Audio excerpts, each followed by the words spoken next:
શાસ્ત્રો કહે છે કે દુઃખમાંથી મુક્તિ જોઈએ છે ને અને સુખ પ્રાપ્તિ કરવી છે ને તો દુઃખ લ્યો અને સુખ દ્યો. બસ એ જ દુઃખ મુક્તિ અને સુખ પ્રાપ્તિનો ખરો માર્ગ છે. પોતાનું સુખ બીજાને આપવું તે સુખી થવાનો માર્ગ છે. બીજાનું દુઃખ પોતે લેવું તે દુઃખમુક્ત થવાનો પરમ ઉપાય છે. દુઃખ લેવાથી દુઃખ ભૂલાય અને સુખ દેવાથી સુખ ભૂલાય છે. સુખ દુઃખનું વિસ્મરણ જ પરમ સુખ પામવાનો પરમ માર્ગ છે. દુઃખ એ કાંઈ દુઃખ નથી, પણ ઈશ્વરની કૃપા છે કે આપણું પાપ ભોગવવા માટે તે આવા દુઃખના નિમિત્તો ઊભા કરે છે. પાપથી બચવાનો ઉપાય તથા ભવ તરવાની નાવ પણ દુઃખ જ છે. માણસને પ્રાપ્ત થયેલી વસ્તુના સુખ કરતાં નહીં પ્રાપ્ત થયેલી વસ્તુનું દુઃખ ઘણું થાય છે. એનું કારણ તેને પોતાના મનને વર્તમાનમાં જોડી રાખવાનો અભ્યાસ કર્યો નથી એ છે. માટે જ પ્રત્યેક ક્ષણે આ સમયમાં જ રહો. ન અતીતમાં જાઓ, ન અનાગતમાં જાઓ. દેવગુરુને સમર્પિત થવામાં જે સુખ રહેલું છે ને તે અનન્ય છે. એ પછી ઈચ્છો તો પણ દુઃખનો પ્રવેશ નિષિદ્ધ જ થઈ જાય છે. પોતાના આત્માને ઓળખાવી પરમાત્મા સાથે જોડનાર એવા સદ્ગુરુના ચરણોમાં જ મહાસુખ છે. આત્મા સારરૂપ તથા ઉત્કૃષ્ટ સ્વરૂપ એટલા માટે છે કે તેને સ્વાનુભવ વડે જાણતા પરમ સુખ અનુભવાય છે. આત્મામાં સુખ છે અને તેને સ્વસંવેદન ક્રિયા વડે જાણતા તે સુખ વેદાય પણ છે અને અનુભવાય પણ છે. તો આવો સ્વસંવેદન ક્રિયા વડે આત્મામાં રહેલા સુખને અનુભવીએ. બાહ્ય પદાર્થોમાં સુખ નથી, તેથી તેની સામે જોતા કે તેને પ્રાપ્ત કરતા પણ ચરમ સુખ તો વેદાતું જ નથી. માંદગી, દુઃખ અને રોગના વિચારોને બદલે ચૈતન્ય, સુખ અને આરોગ્યના જ વિચારો કરવા ઘટે. વેદના સહન કર્યા વિના વ્યક્તિના ગુણો ખીલતા નથી કે પછી એની આધ્યાત્મિક શક્તિ પણ વિકસતી નથી. માટે જ દુઃખ એ અંશે બહુ મોટું ફળદાયી છે. સંક્લેશ કરાવે છે કોણ? આપણા જ મોહનીય કર્મ. દુઃખ અને સુખમાં સંક્લેશ કરાવવાની પોતાનામાં તાકાત નથી. સુખ તો આત્મામાં જ છે. માટે બાકી સર્વ જગ્યાએ હવે નિસ્સિહી કરી દઈએ. નારેશ્વરના સંત કહે છે કે તમે સૌ દુઃખી છો, માટે સુખ શોધવા નીકળ્યા છો. હું સુખી છું, માટે દુઃખ શોધવા નીકળ્યો છું, પરંતુ મને ક્યાંય દુઃખ જોવા મળતું નથી. ઓહો, કેવી સરસ ફિલોસોફી! મહાસત્યો 4 છે, જેને 4 આર્ય મહાસત્યો કહેવાય છે. પ્રથમ આર્ય સત્ય છે જન્મ, જરા એટલે કે ઘડપણ વગેરે દુઃખ છે. બીજું આર્ય સત્ય છે એ દુઃખનું મૂળ તૃષ્ણા છે. ત્રીજું આર્ય સત્ય છે દુઃખનો પ્રતિકાર અને નિરોધ શક્ય છે.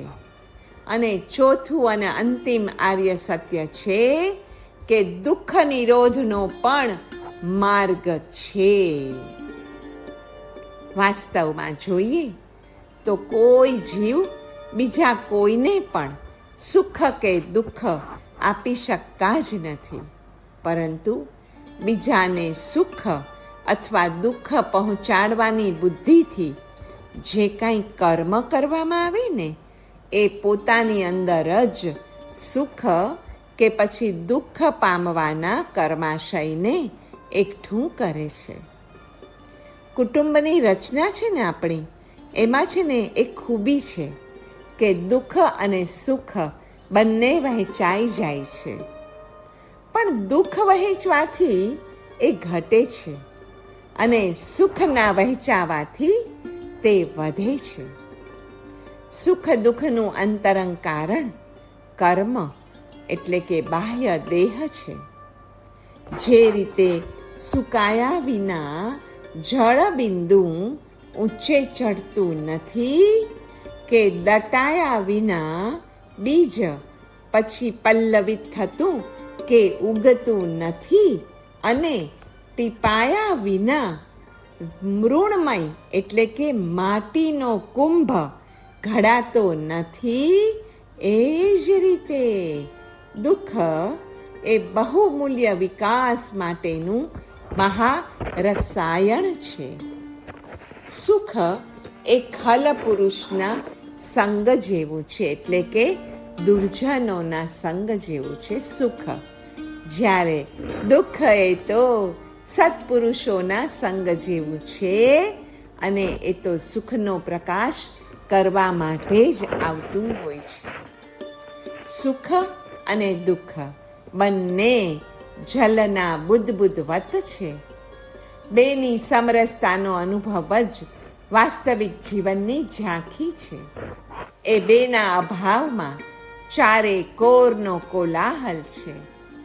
સમરસતાનો પ્રચાર એ જ શાશ્વત આનંદનો માર્ગ છે. દુઃખનો અનુભવ તો પારસમણી સમાન છે. એના સ્પર્શે જ તો સુખની કદર કરવાની સૂઝ જન્મે છે, સાંપડી શકે છે. દુઃખ ન હોય ને તો આપણે ઝઝૂમશું શેની સામે? અને એવા ઝંઝાવાતોનો સામનો કરવા માટે દિન દુખિયાની દુઆ મેળવવા પ્રયત્ન પણ કરશે કોણ? વળી એ દુવાની મૂડી આપણને ન્યાલ ન્યાલ કરી દેતી હોય છે. પર દુઃખ અનુભવવાની આંતર નજરમાંથી આપણા નાના નાના સુખની કદર કરવાની વૃત્તિ કેળવાય છે. એમાંથી જ પછી દુઃખને જોવાની અને જીરવવાની એ બંને પ્રકારની દ્રષ્ટિ આપણને સાંપડે છે. જ્યાં ધર્મ છે ને ત્યાં જ સુખ છે. પ્રભુને પ્યાર અને દુઃખીને પ્રેમ કરીએ, બસ એ જ ધર્મ છે. ઉપેક્ષિત હોવાનું દુઃખ સૌથી વધુ હોય છે. માનવી જ્યારે એવું માને કે બધા મને ઇગ્નોર કરે છે, ત્યારે એ ઉપેક્ષિતતા એને બહુ દુઃખી કરી દે છે. તેથી એ રોગનો ઉપચાર કરવો એ સૌથી મોટી સેવા છે. સુખનો આધાર સંજોગો ઉપર નથી, કિંતુ ઘટનાઓ પ્રત્યેના આપણા પ્રત્યાઘાતો પર છે. વિધાયક એટલે કે પોઝિટિવ એટીટ્યૂડમાંથી કે વિધાયક વલણમાંથી સૌને સુખનો અનુભવ થાય જ છે. પ્રતિકૂળતામાં ક્રોધ નહીં, શાંતિ રાખવી, કેમ કે એ જ આપણને દુઃખથી બચાવે છે. જ્યાં સમ્યક્ત્વ આદિ છે ત્યાં સુખ છે. જ્યાં મિથ્યાત્વ આદિ છે ત્યાં દુઃખ છે. સુખ અને દુઃખ એ સંયોગ વિયોગમાં નથી, પણ જીવની આકુળતા અને નિરાકુળતામાં છે. શિવમસ્તુ સર્વ જગતઃ એ ભાવનામાં શિવમસ્તુ શબ્દનો અર્થ છે સર્વ જીવો સુખી થાઓ. અને હા, વળી આગળ ભાવના છે કે સર્વ જીવો દુઃખ મુક્ત થાઓ, પાપ મુક્ત થાઓ અને પ્રાંતે કર્મથી મુક્ત બનો. જે લોકમતી, બહુમતી કે સ્વમતીને ત્યાગીને આગમમતી યાને કે જીનમતી અર્થાત પૂર્ણ સત્યમતી સ્વીકારે ને તે કદાપી દુઃખી ન જ થાય. સુખ એ કર્મની ચોરી છે, જ્યારે દુઃખ એ કર્મનું ઋણ છે, એ ચૂકવવું જ પડે. ચોરી કરીને મોજ માણનાર વધારે ગુનેગાર બને છે. ઋણ કરેલું ન ચૂકવનાર પણ વધુ અને વધુ દુઃખી થાય છે. તૃષ્ણા અને દુઃખ એ બંનેમાં પણ તફાવત છે. તૃષ્ણાથી દુઃખ જન્મે, પણ તેને જ દુઃખ ન કહેવાય. તૃષ્ણા રહિતને પણ દુઃખ હોઈ શકે. જેને પણ પોતાનું સુખ ઇષ્ટ હોય તેને તે માર્ગે સુખ શોધવાના બદલે જેવું સુખ અને જેવી સગવડ પોતાને જોઈએ તેવું જ સુખ સગવડ અન્ય સર્વને જોઈએ છે. તેથી સર્વ જીવો પ્રત્યે આત્મસંભાવ કેળવવો એ જ છે સુખનો સાચો માર્ગ. સુખ અને દુઃખનો અનુભવ આપણને આપણામાં કંઈક ફેરફાર અનુભવડાવે છે. દુઃખનો અનુભવ મોક્ષનો અભિલાષ પેદા કરે છે અને સુખનો અનુભવ ભવનિર્વેદ ઊભો કરે છે. કેમ કે ભવના પ્રત્યેક સુખ દુઃખ અંતવાળા છે તથા ભવના પ્રત્યેક દુઃખ મોક્ષ સુખ તરફ અભિરુચિ પેદા કરે છે. આધિ ભૌતિક એટલે શારીરિક દુઃખ, આધિ દૈવિક એટલે માનસિક દુઃખ અને આધ્યાત્મિક એટલે આત્મિક દુઃખ. આ ત્રણેય પ્રકારના દુઃખમાંથી મુક્ત થવા માટે બીજાના દુઃખોને પોતાના અને સુખની પ્રાપ્તિ કરવી હોય તો પોતાના સુખોને બીજાના સુખો બનાવો. સ્વસુખ ઉપર જ રાગ અને સ્વદુઃખ ઉપર જ દ્વેષ, સ્વ આત્મ ઉપર જ મોહ અને પરહિત ચિંતા વિના પણ મોક્ષ મળે. આવી પૂર્ણ વ્યુદગ્રાહના જે જીવોને છે તે જીવો ઉપદેશને અનર્હ અર્થાત અયોગ્ય છે. એને ઉપદેશ અપાય જ નહીં. તેથી વિરુદ્ધના જીવો ઉપદેશ માટે સદૈવ રીતે અધિકારી ગણાયા છે. આવા અધિકારી જીવોને આપેલો ઉપદેશ યોગ્ય ભૂમિમાં વાવેલા બીજની જેમ પછી મોટા ફળને આપનારો થાય છે. સર્વજ્ઞના વચનોને સમજીને પછી તેનો પૂર્ણ સ્વીકાર કરીને પરમાત્માનું શાસન પોતાના આત્મામાં જે આત્મા સ્થાપે છે ને, બસ એ જ તો છે સાચો સુખી. કોઈને કોઈ જીવ બાકી ન સુખી બનાવી શકે ન દુઃખી. સફળતાની ચાવી છે ને એ બે વસ્તુમાં રહેલી છે. દુઃખમુક્ત થવું છે તો કરો પાપની ગરહા, અને સુખયુક્ત થવું છે તો કરો પુણ્યની અનુમોદના અને પ્રશંસા. જેને તૃષ્ણા વિશેષ છે તે વિશેષપણે દુઃખી છે. પ્રારંભે સુખ હોય અને પછી દુઃખ આવે તે પ્રેય છે, નહીતર શ્રેય છે. બધા જ જીવો સુખપ્રિય અને દુઃખ દ્વિષ્ટ છે. સંસારનું સુખ વિનાશી તેમ દુઃખ પણ વિનાશી છે. આ વિચારથી અભિમાન ગળી જાય છે અને દીનતા પણ પછી જતી રહે છે. સુખની શોધની યાત્રામાં નીકળતા પહેલા આપણી પીઠ ઉપર લદાયેલો સુખની ઈચ્છાઓનો બોજો આપણે ફગાવી દેવો જોઈએ. સાચું સુખ સુખપૂર્વક મળતું નથી. તે માટે તો સુખની ઈચ્છાનો ત્યાગ કરીને કર્તવ્યની ઈચ્છા પ્રગટાવવી જોઈએ. જીન શાસન એટલે જીવ શાસન અને ગુણ શાસન. તેમાં વસનાર સદાને માટે સુખી જ હોય.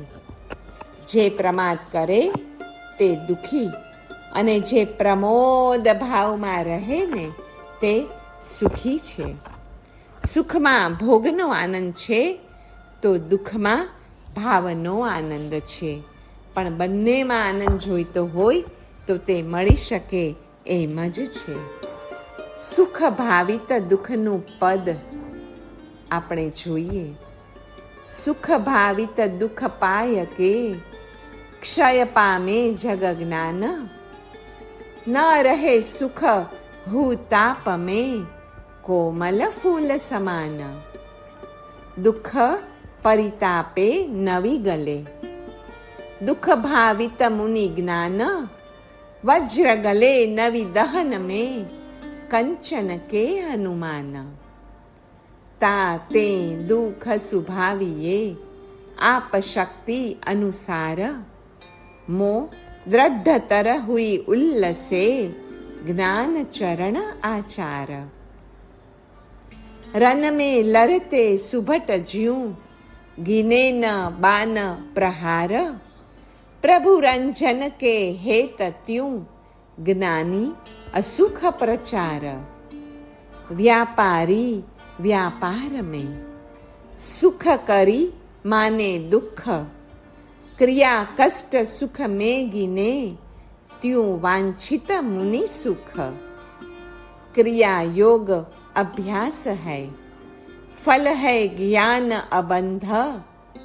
दोनों को ज्ञानी भजे एक मति ते अंध. निज सुख आत्म राम है दूजा दुख अपार. मनसा वाचा कर्मना कबीर સુમીરન સાર. હસ્તાક્ષરનું અક્ષય પાત્ર ગ્રંથોના પ્રતિભાવમાં કેટલા બધા પત્રો આવ્યા છે. એમાંથી ક્રમશઃ આવેલ થોડા પત્રોની અંશોક્તિ જોઈએ. અમદાવાદથી સુશ્રાવક કુમારપાળભાઈ વી શાહ લખે છે કે હસ્તાક્ષરનું અક્ષય પાત્ર ગ્રંથો જ્યારે મળે ત્યારે આભાર વ્યક્ત કરવા શબ્દો અધૂરું માધ્યમ બને છે. શકવર્તી અને શુકનવંતા ચૈત્ર સુદ એકમના મંગળ દિવસથી આ ગ્રંથોનો શક્ય સ્વાધ્યાય કરવાનો પ્રારંભ કર્યો છે. આત્મવંદન. પૂજ્ય પન્યાસજી મહારાજના હસ્તાક્ષરનું અક્ષય પાત્ર માટે આભાર માનવા મારી પાસે પૂરતા શબ્દો નથી. આ ધાર્મિક અને આધ્યાત્મિક જગતનું એક શકવર્તી કાર્ય છે. રુચિવાળા માટે તો કમાલ એવો ઢગલો ખજાનો આપી દીધો છે અને મારા આનંદનો પણ પાર નથી. તો પદ્મશ્રી કુમારપાળભાઈ દેસાઈ અમદાવાદથી જ લખે છે કે સમગ્ર સંસ્કૃતિનો ઉત્સવ રચાતો હોય એવી એક વિરલ, અદ્વિતીય અને અદ્ભુત આશ્ચર્યકારી ઘટના બની રહી છે. કદી ભૂલાય નહીં, કદી ભૂંસાય નહીં અને કદી ખૂટે નહીં એવા હસ્તાક્ષરના અક્ષય પાત્રોમાં અધ્યાત્મના અનુભવોનું અક્ષય પાત્ર પ્રાપ્ત થાય છે. વિરાટ જનસમૂહના ચિત્તમાં નવી જ ચેતના જગાડનાર આ ગ્રંથોમાં એક મહાન અધ્યાત્મ યોગીના અંતરની અનુભૂતિઓના પાણીદાર મોતીઓનો સંચય છે. પૂજ્ય પન્યાસજી મહારાજની ડાયરીઓનું આ પુનઃ સંવર્ધન ભવિષ્યની દુનિયા માટે એક નવો જ માનદંડ બની રહેશે. તો અમદાવાદથી જ સુશ્રાવક શ્રી દીપકભાઈ બારડોલી લખે છે કે જ્યારે પણ પૂજ્ય પન્યાસજી મહારાજના સત્પુરુષાર્થ અને આપણા સૌભાગ્યનું સ્મરણ થાય છે ત્યારે આંખ અને અંતર ભીના ભીના થઈ જાય છે. વારંવાર અને સ્મરણ અને રોમાંચ થાય એવી જ્ઞાન ભક્તિ દ્વારા પ્રભુ શાસનની અનુપમ સેવાના જીવન સાફલ્યને અહોભાવથી વંદન કરું છું. આ જ્ઞાન યાત્રામાં સહાયક એવા સહુ સાથી મિત્રોને પ્રણામ કરું છું. આ જ્ઞાન યજ્ઞને પ્રભુ અને પ્રકૃતિ સદા વર્ધમાન રાખે. આવનારા વર્ષો સુધી આતમના પ્રદેશ પ્રદેશને અજવાળા આપે એવી આ દિવ્ય વાણીને ઉત્તમ રીતે શ્રી સંઘના ચરણોમાં અર્પી રહ્યા છો એને જેટલી રીતે વધાવીએ એ ઓછું છે. આત્મવંદન. તો સુરતથી સુશ્રાવક શ્રી રમેશ બાપાલાલ શાહ લખે છે કે એક સરખી છતાં વૈવિધ્યભરી રજૂઆતથી મઢાયેલ આ અક્ષય પાત્રો એક પછી એક સમયે સમયે અમને પહોંચે છે. પાપનાશ અને મંગળનું આગમન એ સર્વશાસ્ત્રોનું પ્રયોજન છે. કામની ધગશ, સૂઝ, આનંદ બધું ઝળકે છે એકી સાથે અને વાહ એમ બોલાવરાવે છે. આ અક્ષય પાત્રોમાંનું પૂજ્ય પન્યાસજી મહારાજનું એક એક વાક્ય એટલે જાણે આગમ શાસ્ત્રોમાંથી મથેલું નવનીત.